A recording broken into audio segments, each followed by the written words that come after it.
турманга чыкканда 5 раунд настрой коюп чыккам. Будан аккаунт кылам или мындай будущее решение түзөм утам деген эле. Нече килограмм салмак жыйнап алдың бир күнүн ичинде?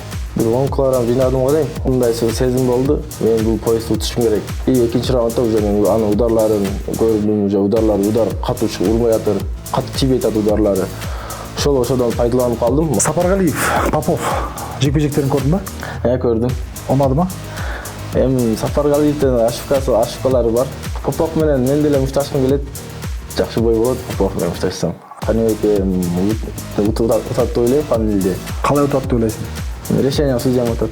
Менин оюмча сет менен 5 раундка барбайт го дейм. Шердогунда 6 победа болсо, 5-өсүн нокаут менен, 1-өсүн будущее ишим өттүм го. NFC бүт эле жерде жакшы өнүгүп келатат. Азияда мындай айтканда азыр менин оюмча ушул номер 1 го дейм, Азия боюнча. Сол колуңда кесе, оң колуңда турасың.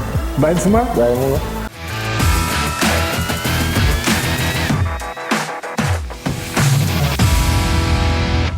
Ассаламу алейкум достар. Бүгін біздің студиямызда NFC-дің аса жеңіл салмағының чемпионы Айжігіт Еркебайұлы.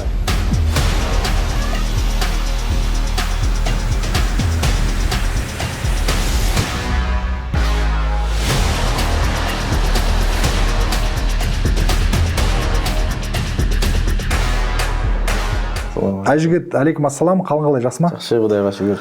Айжігіт, сен бүгінгі таңда Алматыдасың. Мына NFC жауынгерлердің арасында біздің ұйымдастырумен басталған сборды өтіп жатсың. Қалай, көңіл күйің қалай? Алматы қалай?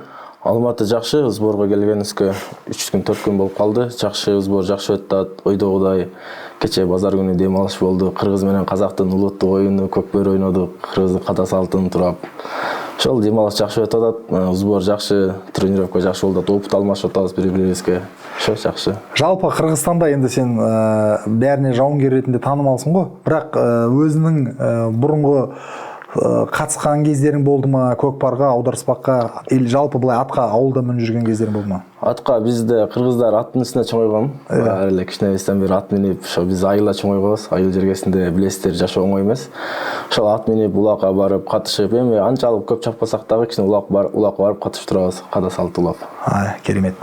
Айжігіт, енді мен ойлаймын, біздің жанкүйерлерге сен енді NFC-дің чемпионы болғасын, және де сол топтардың арасында жүргесін жерде сен туралы көп білгісі келеді. Бұл жерде тек қана Қазақстанның жанкүйерлері емес, Қырғызстанның да жанкүйерлері бар шығар. Сондықтан өзің туралы, туылған жерің туралы, өскенің туралы, қандай спортпен шұғылданғаның туралы, кім сені спортқа апарған туралы айтып кетсең? Мен Еркебайұлы Айжігіт, Ош облысы Қарас районы Қаратай айылында туылғам. Балалығым ошол айылда өскөм. Балалығым айылда өскөн. Ошо мектепте окуп жүргөн кезде. Ауылда өскен? Ауылда өскөн. Ош ауылы, иә? Ош ауылда өскөн. Ош деген Кыргызстан мен Өзбекстанның шекарасында, иә? Да, және шекарасында. Бул Алматыдан 1000 километрге алыстыгы. 1000 километр Алматыдан. Ошол жерде балалығым ошол ауылда өскөн, Каратай ауылында. Ошол билесиздер, айылда жашоо оңой эмес. Ошо айылдан тренировкага барып келчүмүн, кызыкчумун. Ошол малда азыркы байкелеримдин, мисалы азыр Жумабекул Актилек, Кылыч Саркарбаев, Данияр Бабакулов деген аттуу биздин мушкерлер бар.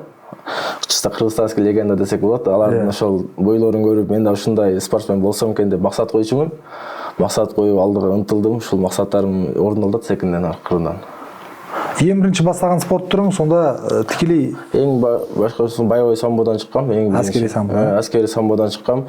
Ушул эң биринчи турниримде аскери самбодан чемпионат Кыргызстанда 3-местен алгам. Биринчи турнирге чыгып, биринчи боюм десем болот.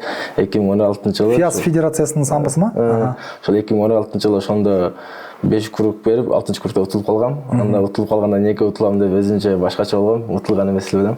Андан кийин ошол 3-чү месте мага аны болду.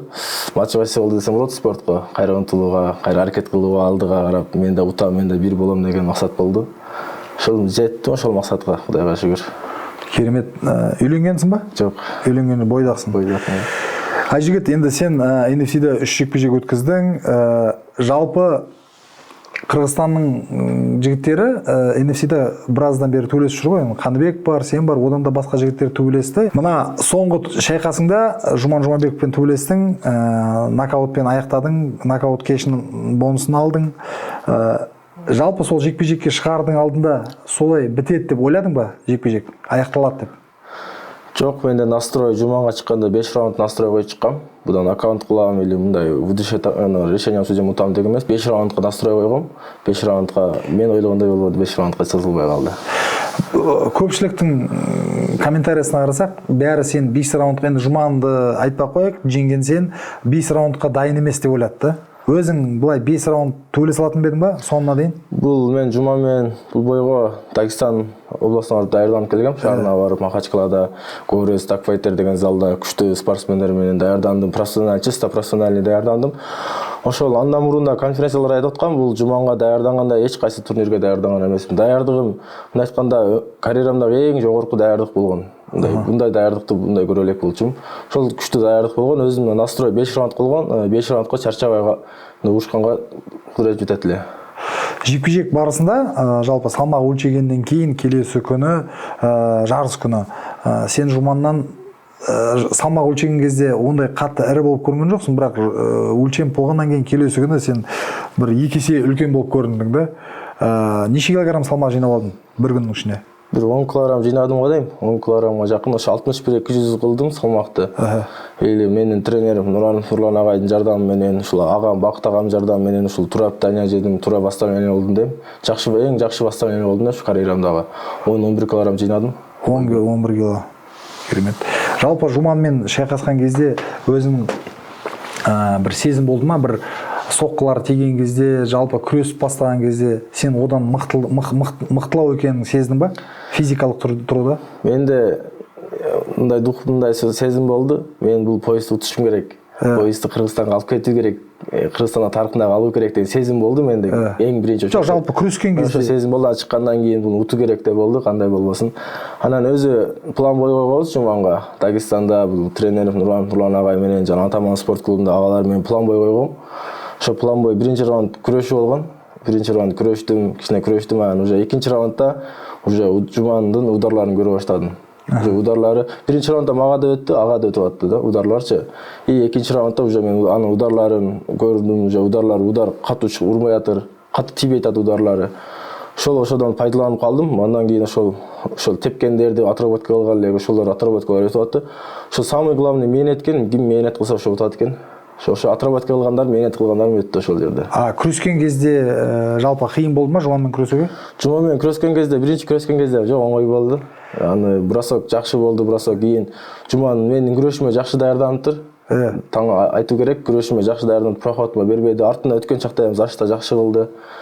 Ошо жуман жакшы менин основной күрөшүмө даярданган көрүнүп турат ошол жерде. Күрөшкө жакшы даярданды, бирок кийин ошо карасам стекадан урушкум келди. Жеңдің, Қырғызстанға келдің, мен енді кеше жаңа Инстаграмнан көрдім, біраз халық күтіп алыпты, жаңа белбеумен, тағы да басқа. Жалпы енді мына жақта Қазақстанның NFC чемпионының жауынгерлеріне машина сыйлап жатыр. Саған не сыйлады Қырғызстанда? Мага эчтеке сыйлап жатыр, ошол жердештерим, эң главный жердештерим мени колдоо көрсөтсө болду. Кеше ғана спорт министріне кіріп шықсың, э? Спорттун госагентствого кирдик, ал жерден эми ошо грамота берип, жакшы сөздөр менен сыйлап биздики мотивация берди спортко, алдыга чыгууга. Касыңда Open FC'дин чемпиону болду, бирге? Open FC'дин Алимардан Абдукаров да 61 килограммдан гран-при чемпион утуп алды, ошол Алимардан Абдукаров. Ошо Кыргыздын мыкты тренерлери барды, Кенжебек Чекиров, Александр Воиновдор барып, ошолор. Алардан мен да сүйлөштүм, жакшы сөздөр айтты. Жуманды жеңгенден кийин жалпы Қазақстанның арасында сенің аудиторияң үлкейді ма Инстаграмда? Бул жуманды жеңгенден кийин эми ар кандай адам бар го, бир жакшы жазып атыр, жамандар керек эмес, жалпы көбөйдү ма аудитория? Көбөйдү, фанаттарым көбөйдү уже. Кече келсем да уже фанаттарым жазып атыр, каяктасың депчи. Мына жактагылар, Бул жак казактарчы, казак туугандар. Кечеги Көкпарга оралайык, аударыспакка чыктың. Жақсы бір шайқас болды, бірақ енді қысқалау болып қалды. Еламан Шыртаев екеуінің енді бұлай күресіп жатқан кезде деңгейлерің белгілі болды. Еламан атқа мінбегені, көптен мінбегені көрініп тұр. Сенің бір бір-біріңді белден алып отқан кезде сен бері қарай бұрылып бір күліп отқаныңды көрдім да. Сездің ба Еламанның атқа міне алмайтынын? Отырғанда қармағанда эле сездим ғой, алмайды го. Эми көкбөрү минбеген билинип турат, ошол жерде кармаганда эле уже билинди, анан биякка карап күлүп жүрдүм, башкача кармады. Анан ошол жигитти алдым. Жалпы сен аударыспаққа шығып жүрдің ба? Сіздерде аударыспақ деп айта ма, қалай айтады? Бизде еңиш деп айтылады. Мана күресүү да? Еңиш деп айтылады. Жеңіс деп айтыла ма? Ондойго чыккан эмесмин, бирок көкбөрү чабып жүргөм. Енді аударыспақтың да өзінің бір техникалары бар, жана кешен ағаларымыз айтып тұр. Оны көрүп эле жүрөбүз. Биздин мисалы ошто өнүккөн көкбөрү. Мына айтканда жумасына болот, биздин айылда болот. Эми ол кыргыздын улуттук ада салты десем болот. Аны ойноо бою болбойт, ойноо керек. Ар бир кыргыз ушул балдарга, жигиттерге айтып келем, ушу көкбөрү менен ойноо керек. Кыргызга жигит жетимишине ыраазы кылат дейт го. Сенің салмағында кеше сенен кейін өткен жекпе-жекте өзің көрдің, Попов пен Сапарғалиевті ойласа, Сапарғалиевтің оның алдында кездестіңдер, екеуің басқа салмақта 66-та. Бірінші менің сұрағым, неге сен 66-тан 62-ге түстің? Неге десең, өсіп жатқан баласың, жасың. Былай қарасаң, сенің қазір организмің түспейді емес, көтеріледі, салмағың жиналады. Болашақта қиын болмай ма 61-ге түсіруге? Сосын неге түсірдің? Мен азыр жашым 22-де, тура айтасың. Мурун мен Кыргызстанда 61 килограммда мушташчымын, чыкчымын, соревнованияларга 61 боевой самбого 62-де чыгат элем. Ошо боевой жужусуга деле 62-де чыгып жүргөм. Ошондо ошол кезде время аз болуп калганына байланыштуу 66-га чыккам. Бойкага, мына айтканда 66-га чыгып төңөлөскөм ошол малда. И азыр 61-ге ошо время болсо куймун, время жок болсо куя албаймын. Убакыт керек. Канча убакыт керек? Мисалы весогонкага мага 1 ай убакыт керек. Где-то. Өзі бойға 3 ай, 2 ай подготовка даярданасың. Жол, түсінікті ғой. Жалпы енді көбі жауынгерлер жалпы сол тек қана салмақ қуудың өзіне бір уақыт алады ғой. Енді салмақ қуу да өзінше бір процесс, бұл да өзінше бір мейнет дейді. Қиын болды ма? Қиын болады. Жоқ, мына сен соңғы қуғаныңа қиын болды ма? Жоқ, бұл да анша қиын болмады. Жақсы эле түштү бесим. Жақсы кетті. Бесим түшүп жүргөн бес түшөтү ғой. Сапарғалиев, Попов жекпе-жектерін көрдің ба? Көрдім. Ұнады ма? Сапарғалиевтен ошибкалары бар ал жерде. Сапарғалиев күрөшмөйдү го, көбүнчө стойкадан го. Сапарғалиев башын ылдый салып атырып, Попов чыгарып менен урду. Жок, ол бәрі көрдү. Попов опытка салып койду го. Опытка салып. Бирок басында караган кезде Сапарғалиев жеңетін сияқты болуп турду ма? Башында ошо Сапарғалиев жакшы бир-эки ударлар өтүп атты, Поповду утуп койсо болот эле. Спорт экен. Попов менен мен деле мушташкым келет. Жакшы бой болот, Попов менен мушташсам. Ошо сразу ошондо настрой койдум, если Попов чыкса мен даярмын буга депчи. Поповго жабы салкан жауынгерлер көп енді. Білмеймін, ол мықты жауынгер екен бәрі көріп тұр ғой, бірақ бәрі төле салғысы келді. Поясқа чейин чыкса мен даярмын. Болды енді, міндетті түрде. Ол мен ойлаймын, ол жақындау керек. Неге десең, мына келесі жекпе-жек енді әлі шыққан жоқ, кіммен шығатын, бірақ сол бір қазақ спортшымен төбелесетін сияқты. Содан кейін көріп жатармыз ол туралы. Сапарғалиев, екеуің кездестіңдер кезінде 66 килограммда. Сол жекпе-жек туралы айтып кетші. Ол жекпе-жек 2019 жылы болгон, Актау шаарында. Ошол даярдыгым деле жакшы болгон, 66 килограммда салмакта мушташкам. Сапарғалиевди өзүңүздөр көргөнсүздөр, биринчи бросок кылып, аны утуп кетип аткам. Анан эми өзүмдөн ашыкка кетип калды, менден да. Судьядан да ашыкка кетип калды, эрте токтотуп койду. Менде намус деген нерсе бар, кыргыздын намусу бар. Мен эрте мындай баңынбайм го. Жок, енді ол жерде төрештің жұмысы сенің денсаулығыңа зақым келтірмеу ғой. Жоқ, ол мен спорласпаймын, төрешілердің өздерінің шешімдері ғой. Нокдаун болды, оны не істемейсің ғой, жоққа шығармайсың ғой. Партерде. Онда екеуміз бірге жаңағы ютубтан қараймыз сол жекпе-жекті. Қарап. Жалпы Сапарғалиевпен қайтадан шығуға, егер поясқа чейин чыгып претендент болса, даярмын. Жоқ, жалпы сондай бір қызушылық бар ма реванш өткізуге? Жоқ, азыр қызушылық жоқ. Онымен? Поясқа чейин чыкса мен даярмын, поясқа дер билбеймін. Жоқ, енді міндетті түрде ол поясқа лайықты болу керек қой. Как минимум жеңісі болу керек, дұрыс емес пе? Реваншқа да интерес бар ғой. Жігіт, келесі турнирге азған 2 аптадай уақыт қалды. Келесі аптаның соңында NFC 34 атты халықаралық ивент өтеді. Халықпен өтуге жоспарланып жатыр Алматы аренада. 3 сәуір күні сағат 6-да басылады. Сол ивентте өзің жерлестерің Қанат Келдібеков, мықты жауынгердің Кыргызстандан және де Абдрахманов деген да, Мелисбек да? Мелисбек Абдрахманов. Солар туралы айтып кетейік. Бірінші Мелисбектен бастайық. Өзің танисың ба ол жауынгерді? Қай жағынан танисың? Мелисбек Абдрахманов мурун бир залда тренировка кылчубуз. Ошто Уду спорт клубунда. Кийин шартка байланыштуу башка жакта кылды. Ошо алда күчтүү, мындай айтканда опытный боец, опытный спортсмен. Ошо илгериден бери мушташат, мен тааныгандан бери ошо мушташып жүргөн спортсмен. Азыркы формасын бирок айта албайм кандай экенин. Канат тууралуу? Канат тууралуу ал деле Кыргызстандын звездасы десем болот. Кыргызстанда баары тааныйт. Бир эле Кыргызстан эмес, СНГ тааныйт го, баардыгы тааныйт канат. Эсейде төөлөсү. Эсейде төңөлөсү. Көп жерде мушташты го Канат Келдибек. Эми Кыргызстанда звезда ал. Эми билбейм, азыр даярдыгы жакшы эле болуп аткандыр. Эми Канат мындай характер бар го анда. Чыста Кыргызстандын характери бар, чыста до конца мушташат, мындай айткандачы. Ошондой ошол жакта. Неге Тайсон деп айтат аны? Эми кличкасы Тайсон, билбейм, кичинесинен бери Тайсон деп ал билбейт экенмин аны. Баары эле Тайсон. Жалпы булай таанысызсың ба уну? Жалпы сырттан мындай таанышпыз, бирок көп жакын эмеспиз. Ал Бишкекте турат, мен Ошто турам. Канат Келдибекти колдоого эртең Кыргызстандан жанкүйерлөр келет деп ойлойсуң ба? Канат Келдибекти кайсы жакка барса колдойт го кыргыздар. Москвага барса деле колдойт. Ал Казакстан, Алматыдагы кыргыздар деле келип колдосо керек.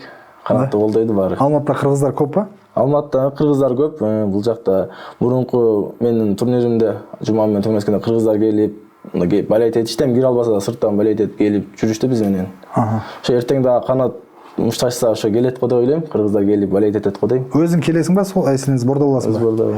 Бордо. Мына Каныбек соңку эмес, онун алдында 32-де төбөлөстү. Олжас Ескараевпен бүгүнкү таңда Каныбек енді Кудай кааласа жоспар боюнча Фаниль Раховпен төбөлөшү керек. Өзүң прогнозуң сол жекпе-жек тууралуу. Эми өзүң жерлесиң, бир клубтасыңдар, бир недесиңер, командасыңдар, аят эми. Эми Каныбек байке биздин командада Каныбек утат деп ойлойм Фанилди. Даяр жакшы таанып, бирок Фанилди эле ал деле опытный, ал деле мурунтан тааныйм Фанилди мен. 70 килограммда мурунтан мушташып жүрөт. Жекпе-жек кызык болот го дейм. Эми Каныбек утат буюрса. Да? Калай утат деп ойлойсуң? Решение судьям утат го. 3 раундтан. 3 раунд төмөлөсө дөкө. Каныбек жалпы негизинде 66 килограммга, 65 килограммга чыгып жүрдү, азыр 71ге ауысты. Енді бұрын салмақ қуатын болса, қазір салмақ қумай келеді го да. Жоқ, азыр деле куйт го. Енді кішкентай қуат, 10 килограммдан жогору куйт азыр деле. Азыр деле салмақ куйт, 70ке деле куйт ал. 70ке деле кече акыркы бойдо көрдүңүздөр, жакшы бой берди. Айжигит, мына Ресейдеги Дагестанда дайындалып жүрген кездерің, жаңа Жумамен төбөлөсөрдүн алдында окуу жаттуу жыйынын өттүң. Сол жерде жалпы Кыргызстан мен ресейлик жана Дагестанда Махачкалада болдуң го. Сол Махачкаланын жаттыгуулары ерекше ма Кыргызстандан? Тренировкалар? Эми Дагестан менен Кыргызстан тренировкалары бирдей эле. Бүт баары бирдей. Даже аларда время азыраак болот, бизде 2 саат болсо аларда 1 саат, 1,5 саат болот. Бирок ал жерде эң жакшы жери мындай опытный боецтер көп, опытный спортсмендер көп. Уровень бөлөк ал жерде. Мисалы бизде Алтынбек Мамашев болсо залда, ал жерде Алтынбек Мамашев кошгон боецтерден 10 чакты бар да. Калаган весинде мисалы чемпиондор бар да ал жердечи. Кандай клубта болдуң сен Махачкалада? Мен Даг Fighter менен Горесте болдум. Дагестан Fighter деген залда болдум. Жалпы 2 ай сонда жаттың, бир айдан да? Бир күн ал жака барсам, бир күн бул жака барып, чисто опыт алгам, алмаштырып аттым. Сол жердин жауынгерлери менен спаррингке чыгып жүргөндө топовый жауынгерлер менен чыктың ба? Таанымал мен Магомед Мустафаев менен 1-2 жолу парада турдум. Анан Чечнянын республикасынан Адлан Батаевтар келди. Малыш деген 57 килограммда азыр Ресейдин пояска претендент ал деле. Ошолор менен парада туруп күрөштүм. Мухаммед Эминов менен турдум. 66 килограммда Fight Night'ın чемпиону. Ошолор менен парада туруп, ошолордон опыт алдым. Аларга айттым, мен ушундай жума менен төмөнөсөм, ушундай бой бар мага десем, алар мага опытын алды, бойдо мындай кылды. Айжигит, енді өзінің салмағындағы жауынгерлердің бәрін көрдің, жақында ғана бірлер төбелесті, жаңағы мен Попов пен Сержан Сапарғалиев төбелесті, Еле Маншертаев төбелесті. Бұл жерге Кореяның спортшысы қосылғанын көрдің да, тағы да бар жауынгерлер. Солардың арасында енді жаңа өзің саған қызық Попов деп айтып жатсың, бірақ Поповқа енді ерте деп айтпай қояйын, бірақ бір жекпе-жектен кейін егер жеңетін болса, оны жайлап жақындатуға болады да, титулға. Ал басқалардың арасынан кімді көріп отырсың өзіңе қарсылас есебінде? Башкаларды Еламан Шертаев дейм, аз мага кызып таштап, мен мушташам деп Нурбек ага деп акыркы бойуна да микрофон алып сүйлөп, Эми ал менен Иламат Шартаев менен былтыр Алаш Прайдта боюбуз болчу эле. Ал болбой калды, тилекке каршы 1-2 ошибка болуп калды. Бесогонкадан. Ошол болбой калып, аны эми чисто спортивный интерес менде. Мындай агайыны сырт болду, бауырым калды менде. Әрине. Азыркы учурда ошол Иламат Шартаев менен сборда кошо өтүп атабыз. Ошо экөөбүз бири-бирибизди түшүнүп калдык. Эми чисто спортивный интерес, алда күрөшөт, мен да күрөшөм. Эсти болсо кызык болот. Бирок эми убакытка карайбыз, айта албайбыз го, эртең эмне болот, эмне жок, ким утат, ким жок. Енді желтоқсан айында сенің Асет Анарбаев екеуінің арасында жекпе-жек анонс болды. Жалпы Асетті қарсылас есебінде, қауіпті қарсылас есебінде санайсың ба? Ооба, бул Асет деле азыр 6-0 болуп атат Шердогу порталда бул. Мындай айтканда утул элек баардын мага эң мындай жаткан решением судьям уткан баардык бойлордо. Судьялардын калыстан чечими менен утту. Ушул эми жуманга даярданам, эл андан да катык даярданганга азыр мен мындай айтканда убактым бар, возможность бар. Ушул эми Дагестан айында мурунку жуманга 1,5 ай даярдансам, 2 ай даярдансам, буга 3 ай, 4 ай даярданам. Асет Анарбаевка андан да катык даярданам. Эмне дегенде азыр мен чемпионмун, менде мурун чемпиондук болсо, азыр чемпионду коргоого дагы милдеттимин. Ошол нерсени мен алып койбош үчүн ошого даярданам. Асет Анарбаевты жалпы енді бәрің енді шыққасын жерде жеңем деп ойлайсыңдар. Өзің ойынша жекпе-жек қалай болады деп ойлайсың? Мен ойымша Асет менен 5 раундқа барбайт го дейм. 5 раундқа жетпейт деп ойлайсың ба? Жетпей калат го дейм. Ол 5 раунд жалпы сен де ода 5 раунд бойы төңөлөскен жоқсыңдар ғой ешқашан, е? Жоқ, ешқашан мен төңөлөскем. 3 раундта төңөлөскен эмесмин. Менде ушул Шердогумда 6 победа болсо, 5-өсүн нокаут менен, 1-өсүн выдышающим өттүм го. Бардыгын 1-2 раундта. Енді біздің студиямыздың және де бағдарламамыздың дәстүрі бойынша келген қонақ сенің жанкүйерлерің бар Қырғызстанда, Қазақстанда да айтып жатсаң, жас жанкүйерлерің бар, соларға бір кеңес ретінде өзінің бір сөз сөйлеп жүрсең. Ошо бардык спортсмендерге айтып кетчүмүн, Казакстандын, Кыргызстандын бүт баарына спортсмен мени тааныган, мени көрүп аткан. Ушул эми мээнет кылуу керек. Бул спортто эң жакшы сыры кичик бейил. Кимде ким кичик бейил болсо, Алла Таала берет, даражасын көтөрөт дейт го. Кичик бейил болуп, Алладан сураса, Алла берет.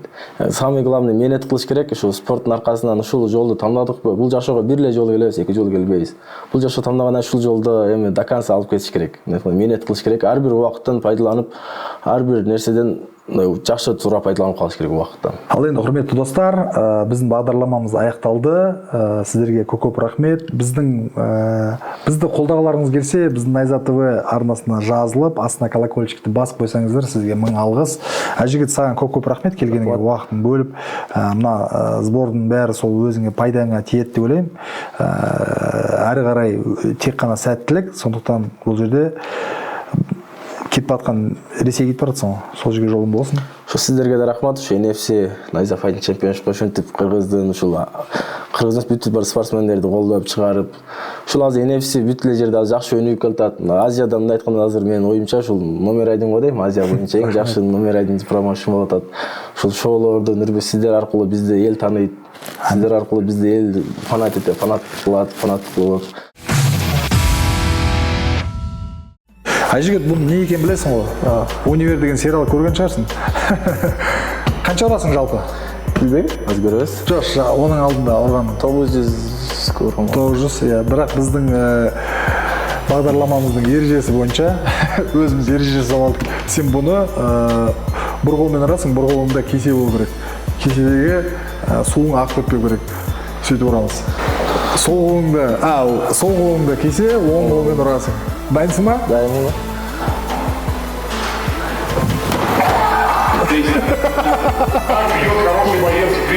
Жаман емес. Сонымен достар, бізде жаңадан бір рубрика пайда болды. Біздің бағдарламаға келген қонақтар манағыдай өзіңіз көрдіңіз, Германда ұрып, өзінің бағасы шыққаннан кейін осы жерге жазатын боламыз. Айжігіт, сен мына жерде бүгін біріншісің, сенде 315 шығып тұр. Сондықтан жылдың соңында бұл осы келген қонақтардың ұрғанының қорытындысымен бір рейтинг пайда болады. Сол жерде бір сыйлық болады. Сондықтан саған рахмет. Өзің бір айтатын сөзің болса? Сош NFC тап фирмасына рахмат, ушинтип биздерди таанытып, биздерди чакырып, сөйөпкө чыгып аткандарга. Ушу жана Атаман спорт клубуна жана менин командам Аят спорт клубуна жана Кубаныч менен менеджерим Аманбековго терең ыраазычылык билдирип кетем. Жана менин Бакыт агама, жана тренер Нуранов агайына, ошолорго терең ата-энеме, бир туугандарыма баарына ыраазычылык билдирип кетем. Кубага салам айт. Ассалому алейкум.